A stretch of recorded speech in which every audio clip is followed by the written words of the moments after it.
So I'm doing a lot of different examples of costume jewelry made out of toilet paper. This is a big piece.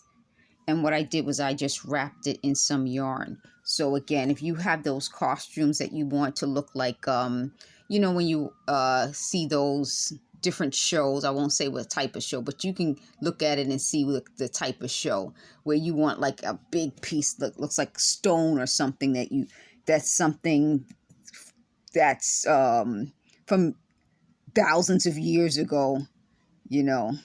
That's something. So the people talking said that Eric Shafir used to say thousands of years ago to mean a long time ago. So I don't know if he means like before time.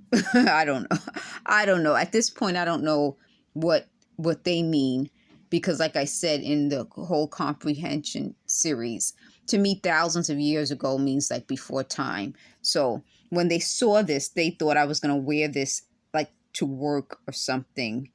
But obviously they didn't guess what I was using it for. Then they said someone guessed because I did not wire wrapping. I did the yarn wrapping video. They guessed that I would use it for yarn wrapping since I'm doing this whole thing about Halloween. So that person guessed the right thing. In a video I uploaded, I also showed using cardboard to make jewelry. And this is an example. So I'm going to pause this and show you how this looks.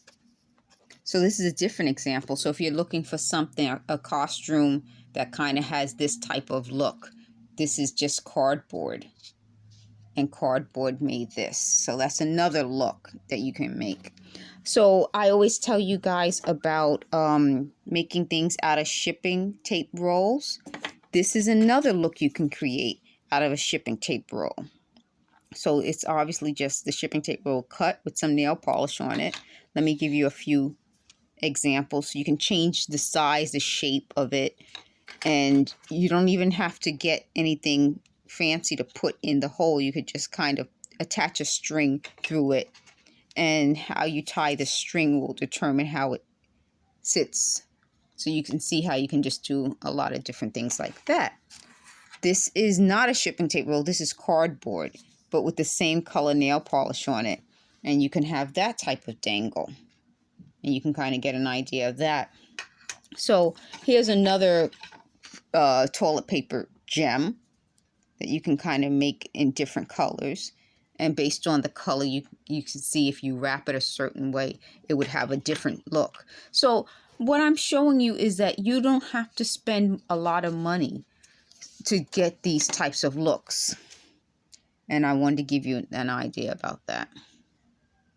So I would like to also talk about how, they wanted to say, they just said, they thought this would look like they were influencing me. No, it actually looks like they're sabotaging me. And I did a video called Sabotage.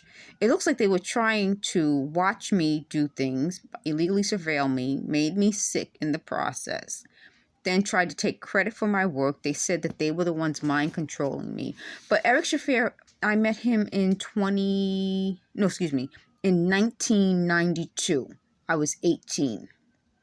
I met Felicia in 1980 something. Let me see if I can find out. Probably 1981. And I would have been 7, right? Yeah, because I turned 8 December 1981. So she would have been 8 or 9. So they weren't the ones doing this. And I want to know who was doing it. So I keep saying that they're involved in it. These stories come from them. And they keep saying that someone else saved these stories. I know she didn't give these stories because she wasn't around. And my point is, who's doing this and why were they doing this?